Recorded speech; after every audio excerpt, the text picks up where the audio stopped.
That particular night, during the gala ball, everything shattered at once. Catherine had carefully chosen her dress, convinced it would be an occasion where, at last, she and James would prove themselves a solid married couple. However, as soon as she entered the ballroom, the scene she encountered left her in absolute silence. James was dancing with Victoria, his colleague, and the intimacy between them was impossible to conceal. Matching outfits, knowing gestures, and prolonged glances that spoke volumes.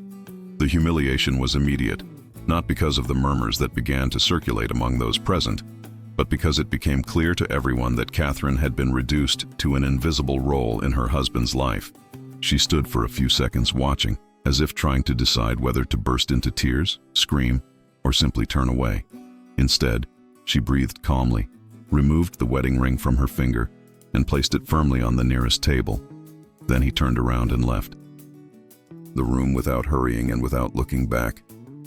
What no one in that room suspected was that Catherine had been preparing for this moment for months. This wasn't an impulsive outburst or a passing tantrum. Every step had been thought out with coldness and precision. She had kept evidence, designed escape routes, and even had a parallel identity in the works. James, who had underestimated her for years, convinced that her small design business was just a harmless hobby, never imagined she would be capable of something like this. That same arrogance was what allowed Catherine to move silently. As he laughed and appeared confidently arm in arm with Victoria, she knew with certainty that the time had come to cut off all dependence. She wasn't trembling or crying. For the first time in a long time, she was the one in control. Leaving the living room, Catherine didn't seek shelter or company. She walked firmly to the car she had parked several blocks away, just as she had planned. She didn't want chauffeurs or witnesses, much less the discomfort of explaining her escape to curious acquaintances. The night air was cold, but no colder than the calm that surrounded her. Waiting on the passenger seat was a well-organized folder containing copies of bank documents, printed messages, and photographs that evidenced both James's infidelity and illicit financial transactions. For weeks, she had worked silently with Marcus, an old college friend and digital security specialist, who had decided to help her construct a flawless plan. It wasn't an improvisation. It was a meticulous strategy to disappear from James's life before he could erase her. At that very moment, while the laughter and music continued in the living room, Catherine started the car, headed for a destination no one in that place could have guessed. She headed to a small apartment rented under a different name, where she had already left a suitcase with the essentials. There, she took off her dress, tied her hair back, put away the jewelry that had always served as a social accessory, and put on ordinary, almost anonymous clothes. The feeling was strange, not the sadness of losing a marriage, but the certainty of leaving a cage. Every move had been mentally rehearsed. She knew that once she crossed that line, there would be no turning back. And yet, she didn't feel fear. What she felt was a mixture of relief and determination, as if she were finally choosing her own life. Leaving the living room, Catherine didn't seek shelter or company. She walked firmly to the car she had parked several blocks away, just as she had planned. She didn't want chauffeurs or witnesses, much less the discomfort of explaining her escape to curious acquaintances. The night air was cold, but no colder than the calm that surrounded her. Waiting on the passenger seat was a well-organized folder containing copies of bank documents, printed messages, and photographs that evidenced both James's infidelity and illicit financial transactions. For weeks, she had worked silently with Marcus, an old college friend and digital security specialist, who had decided to help her construct a flawless plan. It wasn't an improvisation, it was a meticulous strategy to disappear from James's life before he could erase her. At that very moment, while the laughter and music continued in the living room, Catherine started the car, headed for a destination no one in that place could have guessed. She headed to a small apartment rented under a different name, where she had already left a suitcase with the essentials. There she took off her dress, tied her hair back, put away the jewelry that had always served as a social accessory, and put on ordinary, almost anonymous clothes. The feeling was strange, not the sadness of losing a marriage, but the certainty of leaving a cage. Every move had been mentally rehearsed. She knew that once she crossed that line, there would be no turning back. And yet, she didn't feel fear. What she felt was a mixture of relief and determination, as if she were finally choosing her own life. That same day, as Catherine took her first steps as Elena, James began pulling strings to shape the public narrative. Within hours, he contacted colleagues, journalists, and even acquaintances in her social circle, claiming that his wife had suddenly disappeared. He appeared concerned, almost devastated, repeating the idea that she had been struggling emotionally for some time and perhaps had suffered a breakdown. It was a carefully crafted script designed to elicit sympathy for him and sow doubt about Catherine's stability. What James didn't know, however, was that the evidence she had gathered had already begun circulating in strategic circles, safe from any attempt at manipulation. From a distance, Catherine watched as the version of events James was trying to push began to make headlines. She didn't feel anger at seeing him on television feigning tears. What she experienced was a strange mix of relief and confirmation. His every word was a reminder of why she'd made the decision to leave. She wasn't the fragile woman he'd described, and that would soon prove to be the case. Meanwhile, in her new hiding place, she worked to perfect every aspect of her identity as Elena Taylor, from the way she signed documents to the daily habits that would reinforce her new life. There was no room for nostalgia, because what was at stake wasn't just her dignity, but her entire future. In the weeks leading up to the ball, Catherine had already uncovered James's suspicious financial dealings, but that morning, reviewing the files again with Marcus, she understood the magnitude of the deception. Amid hidden loans and dubious transfers, she found a record of a fraudulent mortgage on the family home for $750,000, signed without her knowledge.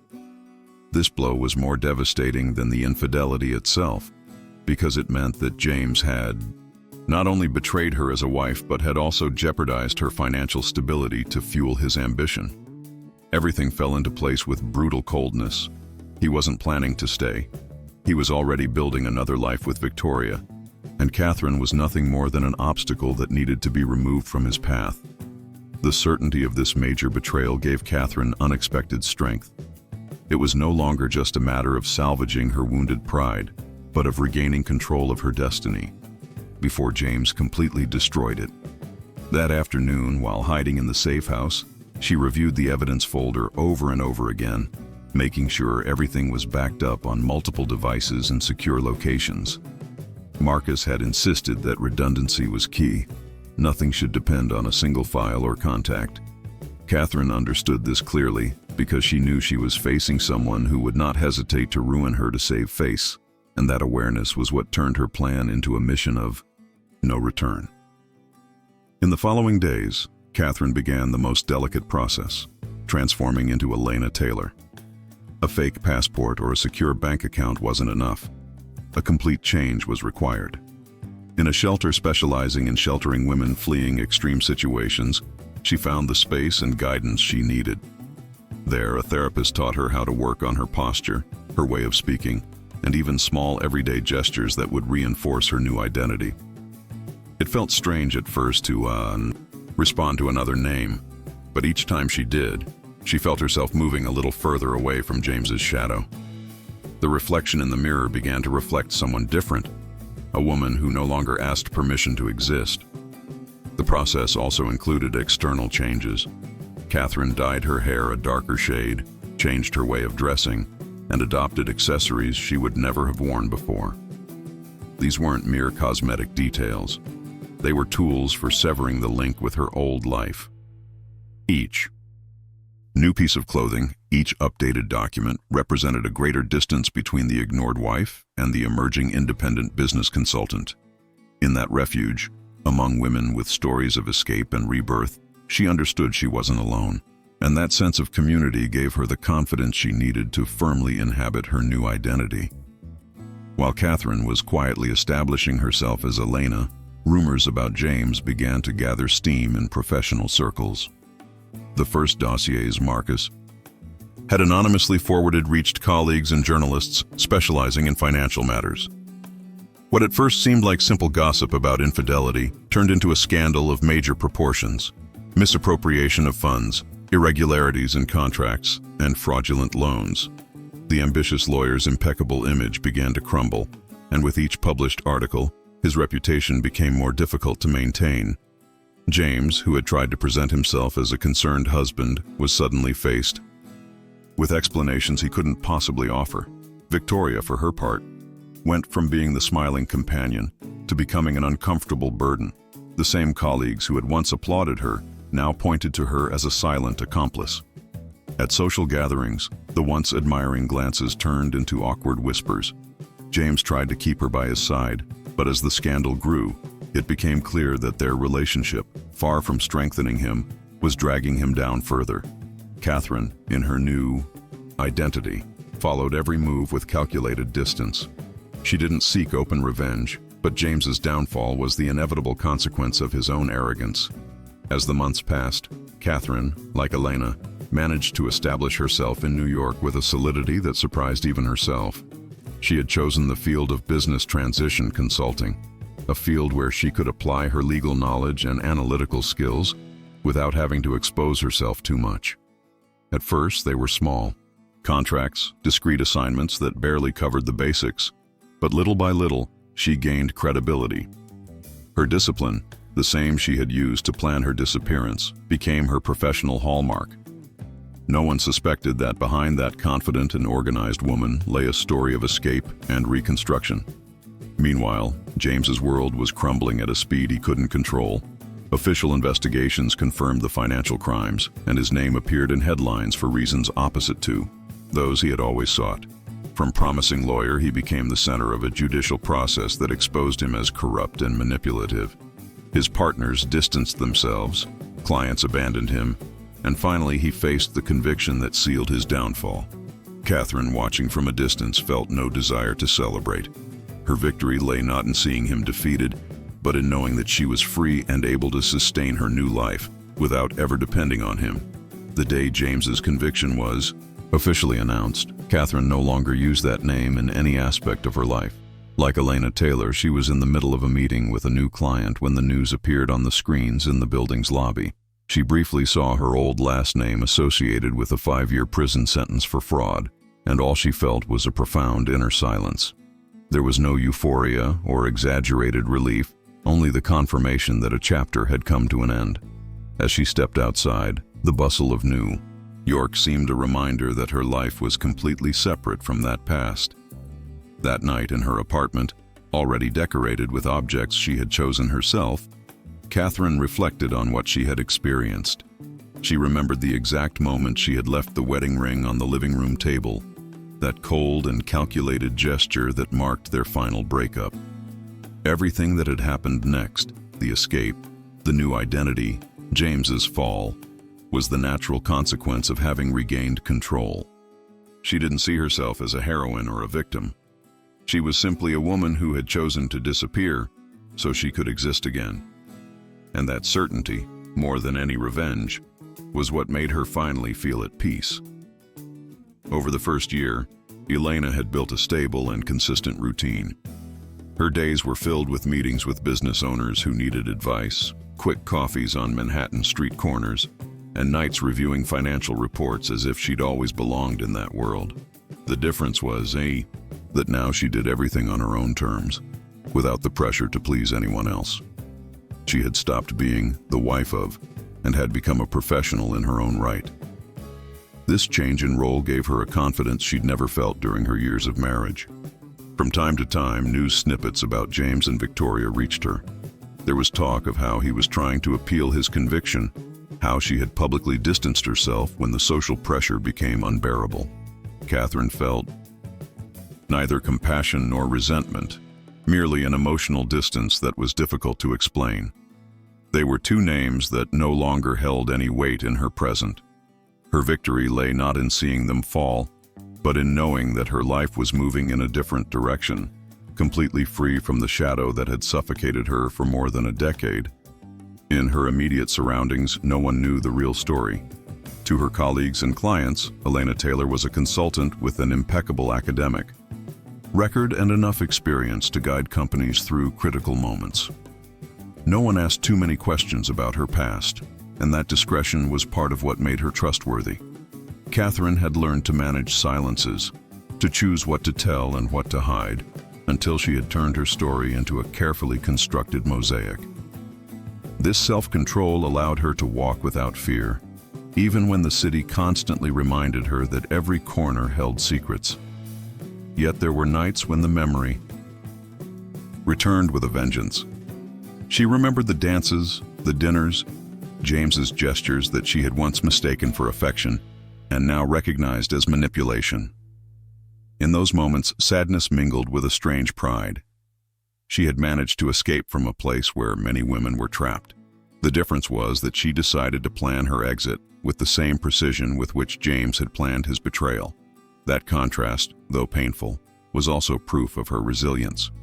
Each uncomfortable memory became fuel to never allow anyone to define who she was again. Over time, Catherine also discovered a new way of relating to people. In her previous life, she had always taken a back seat, keeping up appearances and upholding her husband's image of success. Like Elena, however, she learned to listen without feeling small and to speak with the confidence of someone who doesn't need external approval. This difference was noticeable in small gestures, the way she looked up during a meeting, the firm tone with which she defended an idea, or even the way she walked through the city. They were minimal signs, but they reflected the profound transformation she had undergone. The most important thing was that she no longer felt the need to prove anything to James or anyone in her previous circle. Her life had been rebuilt on completely new foundations, and that gave her a peace of mind she'd never felt before.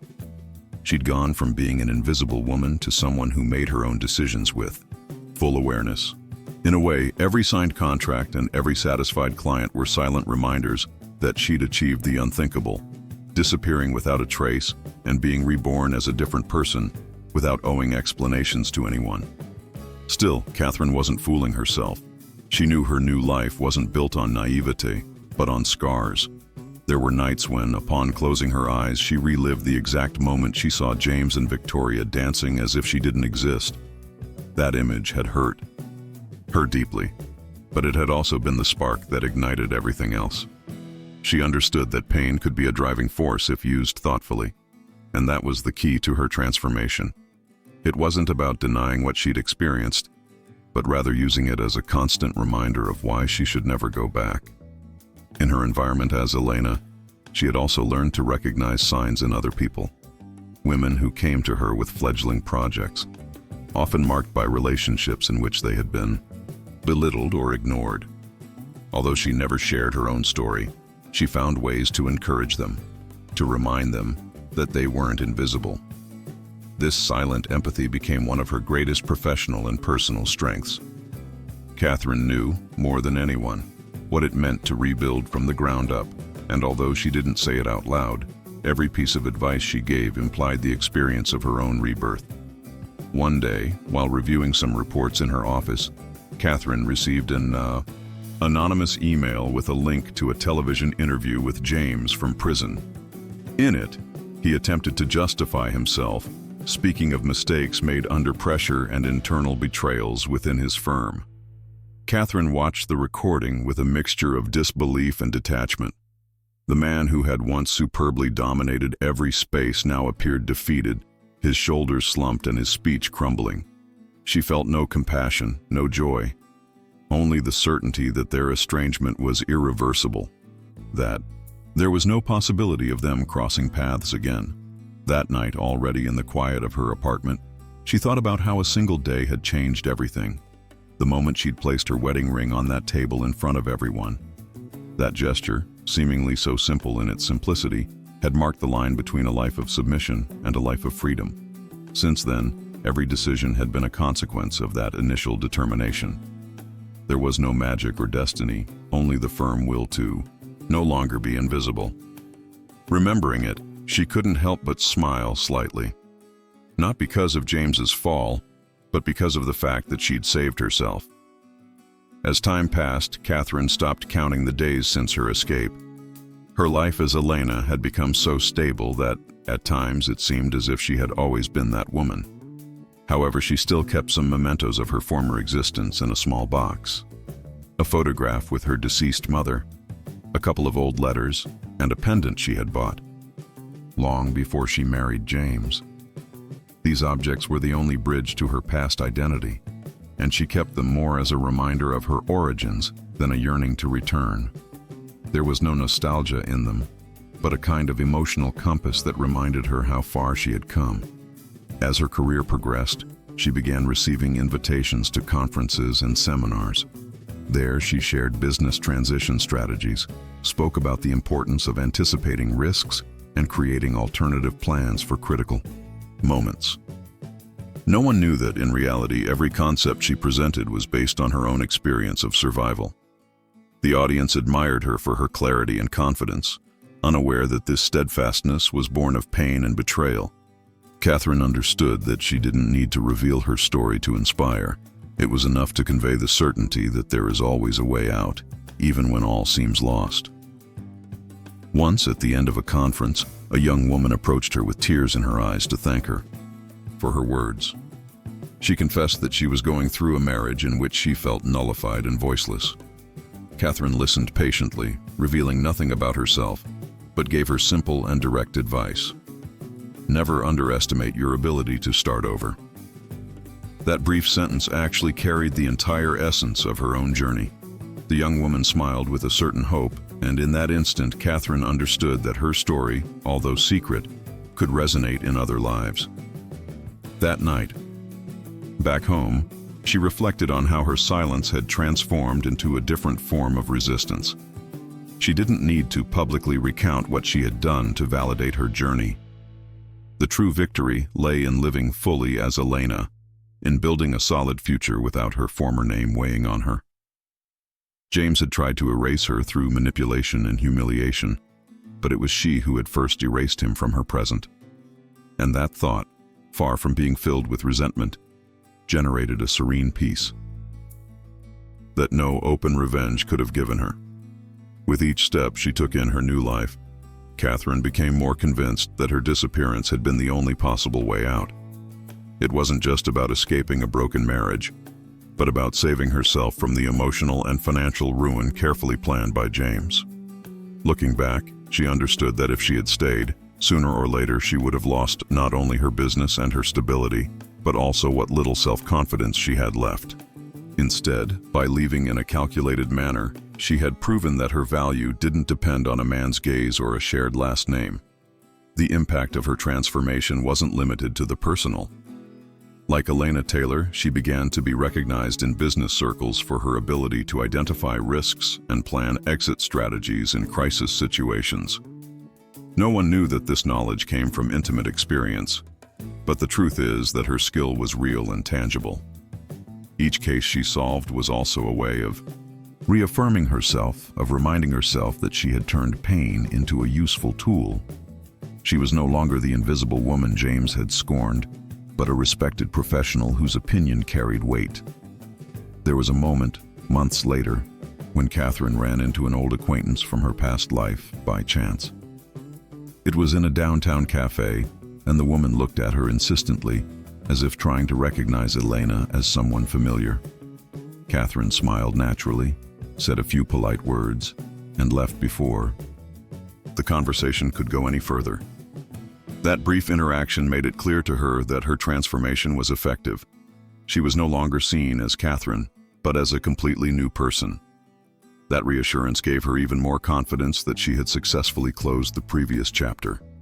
Privately, however, she still allowed herself certain moments of vulnerability. There were nights when she woke up startled, fearing that everything would be discovered, that someone would call her by her old name, or that James would manage to manipulate the situation from prison. But just reviewing the steps she had taken, the evidence stored, the support network, the new consolidated identity, was enough to calm those fears. She was aware that no life is free from risks, but she also knew that now she was better prepared than ever to face them. That difference marked the boundary between past and present. Over time, Catherine began to notice that she no longer thought about James as much. At first, His memory was present in every decision, in every precaution, like a constant shadow watching over her. But little by little, that presence faded, replaced by new experiences, new faces, and new goals. She no longer organized her days around avoiding him or wondering what he would say about her accomplishments. Her life had stopped revolving around a man who had reduced her to invisibility, and that, more than any legal or social victory, was the true liberation. At the same time, her consulting business grew to unexpected proportions. Medium-sized companies began recommending her, and she soon received invitations to collaborate on international projects. Elena Taylor had become a respected name in her field, without anyone suspecting that behind that identity lay a story of escape. Catherine then realized that her plan had not only saved her life, but had also given her a second chance to demonstrate everything she was capable of building. And this time, she was doing it all on her own terms. One afternoon, while walking through Central Park, Catherine stopped to watch several families strolling carefree. She couldn't help but think about what her life would have been like if she had continued being with James, probably attending social events, faking smiles, and enduring silent humiliation. The thought was almost unbearable, yet liberating. Because when she compared that image with the life she had now, she understood that she had made the right decision, even if the price had been high. That clarity gave her a peace she had never felt before. On that same walk, she found herself thinking about future projects. It wasn't just about surviving, but about growing, planning trips, expanding her business, and perhaps, one day, opening her own space where she could mentor other women in transition. That vision was something she would never have imagined in her previous life. Before, everything had come down to sustaining James's career and reputation. Now, however, every step was focused on her own development. It was definitive proof that disappearing had, in fact, been a form of rebirth.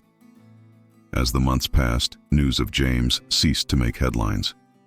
He had been replaced by other scandals, and his name became only a distant reference in financial press articles. Catherine, watching from a distance, understood that his downfall no longer held power over her life. She didn't need to follow in his footsteps or know every detail of his doom. The important thing was that he was no longer part of her present or her future. That feeling of total detachment was perhaps the greatest victory she could achieve. In her daily life, Elena's routine was filled with activities that would have previously seemed unthinkable. Meetings with influential business leaders, dinners with colleagues who valued her ideas, and moments of leisure where she could simply be herself without fear or pressure. Each day was a confirmation that she had regained control of her story. It wasn't a perfect life, but it was an authentic one. And that authenticity was everything she had ever wanted, far more valuable than any social appearance James had tried to build at her expense. A year after her public disappearance, Catherine decided to close the circle for good. She moved to a larger apartment, signed contracts with new companies, and eliminated the last physical traces of her former identity from her life. She kept the box containing Catherine, Elliot's few belongings, in a safe place, not out of attachment, but as a testament to what she had overcome. In doing so, she felt she had finally sealed the transition. There was no longer a foot in the past. Everything was focused on the present and the future she herself was building. That same day, as she arranged her books and documents in her new space, she allowed herself a moment of introspection. She remembered the woman who had left the ballroom that night, her wedding ring left on the table, and compared herself to the woman now organizing her Manhattan office. They were two different versions of the same person, separated by one key decision: choosing to disappear in order to exist again. She didn't need to tell anyone her story to validate it. The simple fact of being there, in control of her life, was proof that she had won. Over the years, Elena Taylor's identity became completely consolidated. No one could link her to the past anymore, and she no longer felt torn between two names. She was Elena on every document, in every professional presentation, in every new connection she made. Catherine Elliott had become a distant memory, almost as if she had been someone else. And although her mind occasionally brought her back, It did so only to remind her that it was that woman who had the courage to make the most difficult decision of her life. The story of her transformation wasn't written in headlines or public confessions, but in every silent step that led her there. Her greatest triumph wasn't seeing James fall, but realizing that she had managed to get back up. Catherine's story ended in that ballroom when she left her wedding ring on a table and left without looking back. Elena's story, on the other hand, was just beginning, a life rebuilt from scratch, made of independence, dignity, and freedom. And that was the true victory.